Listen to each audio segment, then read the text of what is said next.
Breaking news చూస్తున్నారు. ఇరాన్పై దాడులకు సంబంధించి అమెరికన్ ప్రెసిడెంట్ డొనాల్డ్ ట్రంప్ ఒక సంచలనమైన వీడియోని బయటికి రిలీజ్ చేశారు. అయితే బాంబ్ ఇరాన్ అంటూ కూడా ఆయన ఒక వీడియోని పోస్ట్ చేయడం జరిగింది. సో మనం చూసాం, ఒక 4 days బ్యాక్ ఇరాన్లో ఉన్న అణుస్థావరాలపైన అమెరికా బాంబు దాడి చేసింది, బంకర్ బాంబులతో దాడికి దిగింది. దీంతో ఏకంగా ఇరాన్కి సంబంధించిన 3 అణుస్థావరాలపైన దాడికి దిగింది అమెరికా. అయితే దీనికి సంబంధించి కూడా కొన్ని సంచలనమైన వ్యాఖ్యలు చేశారు డొనాల్డ్ ట్రంప్. B-2 స్టెల్త్ బాంబర్లపై దాడి చేసిన వీడియో కూడా రిలీజ్ చేశారు. అయితే ఇరాన్ అణుస్థావరాలపైన దాడులు జరిపినట్లు కూడా క్లారిటీ ఇచ్చారు అమెరికన్ ప్రెసిడెంట్. అయితే తమ దాడులతో ఇరాన్ అణుసామర్థ్యం పూర్తిగా ధ్వంసం కాలేదంటూ కూడా డొనాల్డ్ ట్రంప్ స్పష్టం చేశారు. ఇంటెలిజెన్స్ నివేదిక ఆధారంగా కొన్ని కీలకమైన ప్రకటనలు కూడా చేశారు ట్రంప్. 14,30,000 పౌండ్ల విలువైన బాంబులను వేసినట్లు కూడా వెల్లడించారు. అయితే ఈ దాడులతో కొన్ని నెలలు ఏదైతే ఇరాన్కి సంబంధించి వాళ్ళు న్యూక్లియర్ వెపన్స్ని మళ్ళీ తిరిగి స్టార్ట్ చేసి ఏదైతే టైం ఉంటుందో అది కాస్త నెమ్మదించింది అంటూ కూడా ఆయన చెప్పడం జరిగింది. ఇక ఇరాన్ సెంట్రిఫ్యూజ్లు ఇప్పటికీ కూడా పనిచేస్తున్నట్టు కూడా ప్రకటించారు. అయితే యురేనియం నిల్వలు సురక్షితంగా ఉన్నాయంటూ కూడా ట్రంప్ చెప్పడం జరిగింది. అయితే ఇరాన్లో చాలా అణు కేంద్రాలు భూగర్భంలో ఉన్నాయని, అమెరికా బాంబుల వల్ల వాటికి ఎలాంటి పెద్దగా నష్టం జరగలేదంటూ కూడా ట్రంప్ చెప్పడం జరిగింది. ఇక ఇజ్రాయెల్ ఇరాన్ మధ్య యుద్ధంలో అమెరికా కూడా జోక్యం చేసుకున్న సంగతి మనందరికీ తెలిసిందే. అయితే ఇరాన్ పైన దాడి చేసిన విషయం తెలిసిందే. ఇరాన్ అణుబాంబులు తయారు చేయకుండా చూసేందుకు అయితే ఇరాన్ అణుబాంబులు తయారు చేయకుండా చూసేందుకు ఆ దేశంలోని 3 అణు కేంద్రాలపై దాడి చేసి వాటిని విజయవంతంగా నాశనం చేసినట్లు అమెరికా అధ్యక్షుడు డొనాల్డ్ ట్రంప్ ప్రకటించారు. అయితే ట్రంప్ చెప్పినట్లుగా ఇరాన్లోని అణు కార్యక్రమాన్ని పూర్తిగా ఆపలేకపోయారని అమెరికా నిఘా సంస్థ కూడా ఒక నివేదిక సమర్పించింది. పెంటాగన్ నిఘా విభాగం అయిన డిఫెన్స్ ఇంటెలిజెన్స్ ఏజెన్సీ సోమవారం విడుదల చేసిన నిఘా నివేదిక ప్రకారం ఇరాన్ అణు కేంద్రాల పరిస్థితికి సంబంధించిన అధ్యక్షుడు ట్రంప్ ఇజ్రాయెల్ ప్రధానమంత్రి బెంజమిన్ నెతన్యాహు చేసిన వాదనలకు భిన్నంగా ఉంది. జూన్ 22న అమెరికా ఇరాన్లోని షార్జో, అదేవిధంగా నటాంజ్, ఇస్ఫహాన్లోని 3 అణు కేంద్రాలపై వైమానిక దాడులు చేసింది. ఈ కేంద్రాలను అణుబాంబులను అభివృద్ధి చేయడానికి రహస్యంగా ఉపయోగిస్తున్నారని అమెరికా, ఇజ్రాయెల్ ఆరోపించాయి. అయితే షార్డో, నతాంజా, ఇస్ఫహాన్ అణు కేంద్రాలపై జరిగిన దాడులు గణనీయమైన నష్టాన్ని కలిగించినప్పటికీ అవి పూర్తిగా నాశనం కాలేదని కూడా నివేదిక వెల్లడించింది. దాడుల అంచనా గురించి తెలిసిన 2 వ్యక్తులు ఈ విషయాన్ని వెల్లడించారు. అయితే ఇరాన్ దగ్గర ఉన్న సుసంపన్నమైన యురేనియం నిల్వలు నాశనం కాలేదని అంటూ కూడా వాళ్ళు చెప్పడం జరిగింది. అదేవిధంగా సెంట్రిఫ్యూజ్లు ఏవైతే ఉన్నాయో అవి కూడా చాలా వరకు చెక్కు చెదరకుండా ఉన్నాయంటూ కూడా తెలిపారు. అమెరికా దాడులకు ముందే నిఘా అంచనా వేసిన సుసంపన్న యురేనియంను కూడా యురేనియం సైట్లు నుండి కూడా తరలించారని కూడా సమాచారం. అంటే అమెరికా దాడులకు ముందే అక్కడ ఏదైతే యురేనియం నిల్వలు ఉన్నాయో వాటిని కూడా వెంటనే అక్కడ ఆ సైట్ నుంచి మార్చి ఇతర సైట్కి కూడా తరలించినట్లు కూడా ఇప్పటికీ ఒక సమాచారం కూడా వస్తుంది.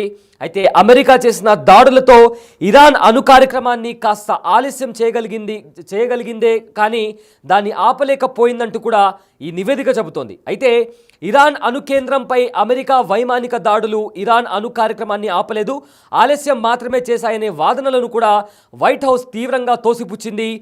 ఘాటైన పదజాలంతో కూడిన ప్రకటనలో వైట్ హౌస్ ఈ అంచనాను పూర్తిగా తప్పు అని కూడా పేర్కొనింది. అయితే ఆ అంచనాను లీక్ చేయడం అధ్యక్షుడు ట్రంప్ను కించపరిచే స్పష్టమైన ప్రయత్నం అంటూ కూడా చెప్పడం జరిగింది. ఇరాన్ అణు కార్యక్రమాన్ని నిర్మూలించడానికి సంపూర్ణంగా అమలు చేసిన ధైర్య యుద్ధ పైలట్లను అవమానించేలా చేసే ప్రయత్నం అంటూ కూడా white house press secretary Karoline లెవిట్ కూడా ఒక ప్రకటనలో తెలిపారు. సో మొత్తం మీద ఇజ్రాయెల్ ఇంకా ఇరాన్ మధ్య ఎలాంటి భీకర యుద్ధం 12 రోజుల వరకు ఎలాంటి భీకర యుద్ధం జరిగిందో మనందరికీ తెలిసిందే.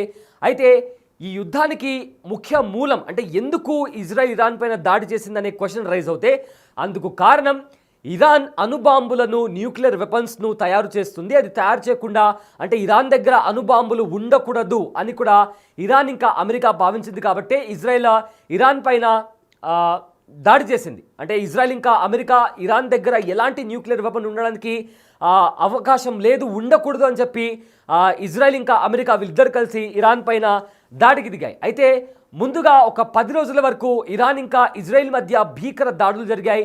ఈ దాడులో ఇరాన్లో ఉన్న అణుస్థావరాలే టార్గెట్గా, ఇరాన్లో ఉన్న ముఖ్యమైన షాడో కావచ్చు, ఇస్ఫహాన్ కావచ్చు, ఇలాంటి అణుకేంద్రాలే టార్గెట్ చేసుకొని ఇజ్రాయెల్కి సంబంధించిన యుద్ధ విమానాలు దాడికి దిగాయి. అయితే దీంట్లో ఇరాన్కి చాలా పెద్ద మొత్తంలో ఆస్తి నష్టం జరిగిందే కానీ అణుస్థావరాలకు సంబంధించి వాటికి ఏ విధంగా కూడా పెద్దగా నష్టం వాటిల్లలేదని కూడా ఇప్పటికే కొన్ని నివేదికలు కూడా చెప్తున్నాయి. అయితే ఆ తర్వాత 10 రోజుల తర్వాత అమెరికా ఈ వార్లోకి ఎంట్రీ ఇచ్చింది. B2 బంకర్ బాంబులను, ఈ బంకర్ బాంబులు ఏకంగా 200 అడుగుల లోతుకి చొచ్చుకొని వెళ్ళి అక్కడ ఉండే బంకర్లను కూడా పూర్తిగా ధ్వంసం చేయగల శక్తి సామర్థ్యాలు ఈ బంకర్ బాంబులకు ఉంటుంది.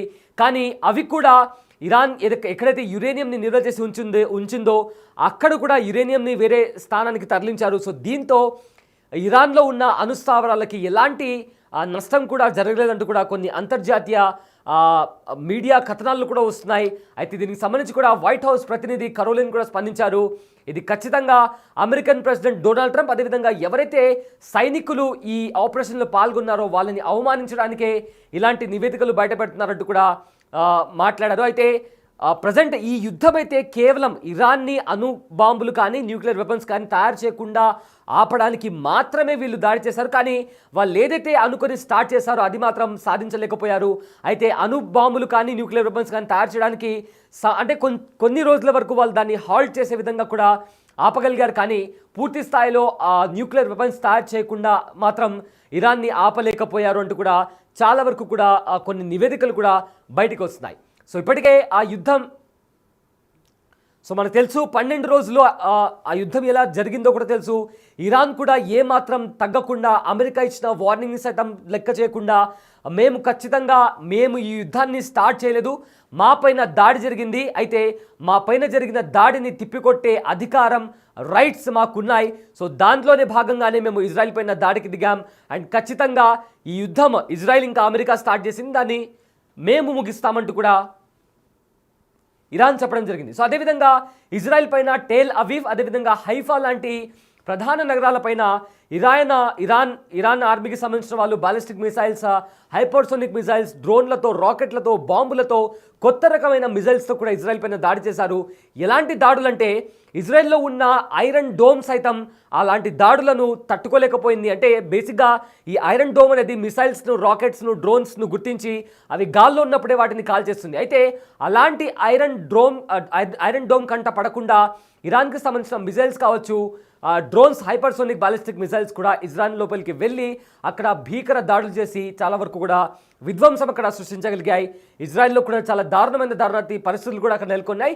ఇటు ఇరాన్లో కూడా ఇజ్రాయెల్ అదే రకంగా దాడి చేసింది. కానీ ఇజ్రాయెల్ ఇంకా అమెరికా కలిసి ఇరాన్ పైన దాడి చేసినప్పటికీ కూడా చాలా వరకు ఇరానే ఎక్కువగా దాడి చేసి ఇజ్రాయెల్ని చాలా పెద్ద మొత్తంలో కోలుకోలేని ఎదురు దెబ్బ కొట్టిందని కూడా ఇప్పటికే అంతర్జాతీయంగా కూడా కొన్ని మీడియా కథనాలు కూడా బయటకు వస్తున్నాయి. కానీ ఇటు ట్రంప్ ఇంకా నెతన్యాహు మాత్రం ఖచ్చితంగా మేము ఏవైతే అణుస్థావరాలు ఉన్నాయో వాటిపైన దాడి చేశాం, ఇక ఇరాన్ ఎలాంటి అణు బాంబులను కానీ న్యూక్లియర్ వెపన్స్ కానీ అది తిరిగి సాధించలేదు, అది తిరిగి క్రియేట్ చేయలేదు అంటూ కూడా వాళ్ళ సైడ్ నుంచి వాళ్ళ పర్స్పెక్టివ్ని వాళ్ళు బయట పెడుతున్నారు. బట్ మరోవైపు ఏమో కేవలం స్వల్పంగా కొద్దిగా మాత్రమే అక్కడ కొంతవరకు నష్టం వాటిల్లింది. బట్ పూర్తి స్థాయిలో ఇరాన్కి సంబంధించిన అణుస్థావరాలు ఏవైతే ఉన్నాయో వాటిని ధ్వంసం చేయలేకపోయారు. అండ్ ఆల్సో ఇరాన్ కూడా ఏదైతే యురేనియంని వాళ్ళు నిల్వ చేసి ఉంచుకున్నారో ఆ యురేనియంని కూడా వాళ్ళు అమెరికా దాడి చేయకముందే, ఇన్ఫ్యాక్ట్ అమెరికా దాడి చేస్తుందని కాస్త ఇంటెలిజెన్స్ రిపోర్ట్ వచ్చిన వెంటనే ఆ యురేనియంని కూడా వాళ్ళు వేరే సైడ్కి కూడా తరలించినట్టు కూడా ఇప్పటికే సమాచారం వస్తుంది. అయితే కేవలం ఇజ్రాయెల్ ఇంకా అమెరికా ఏదైతే లక్ష్యం అనుకున్నారో అది నెరవేరినప్పటికీ కూడా కేవలం వాళ్ళు కొన్ని రోజుల వరకు ఆపగలిగారు. బట్ డెఫినెట్గా ఇరాన్ మరికొద్ది రోజుల తర్వాత ఏదైతే వాళ్ళు న్యూక్లియర్ వెపన్స్ని తయారు చేయాలనుకుంటున్నారో వాళ్ళు తిరిగి దాన్ని స్టార్ట్ చేశారు అనే ఒక వాదన కూడా వినిపిస్తుంది. సో ఇన్ఫ్యాక్ట్ రెండింటి మధ్య ఏం జరిగిందనే దానికి సంబంధించి కూడా క్లారిటీ రాలేదు. బట్ కొన్ని నివేదికలు మాత్రం ఇజ్రాయెల్ ఇంకా అమెరికా పూర్తి స్థాయిలో ఇరాన్ని దెబ్బ కొట్టలేకపోయాయి. కంప్లీట్గా కాస్త కొద్ది రోజుల వరకు ఆ అణుబాంబులు తయారు చేయడానికి ఆపగలిగాయి తప్ప పూర్తి స్థాయిలో ఇరాన్ను ఆపలేకపోయాయంటూ కూడా కొన్ని నివేదికలు చెప్తున్నాయి.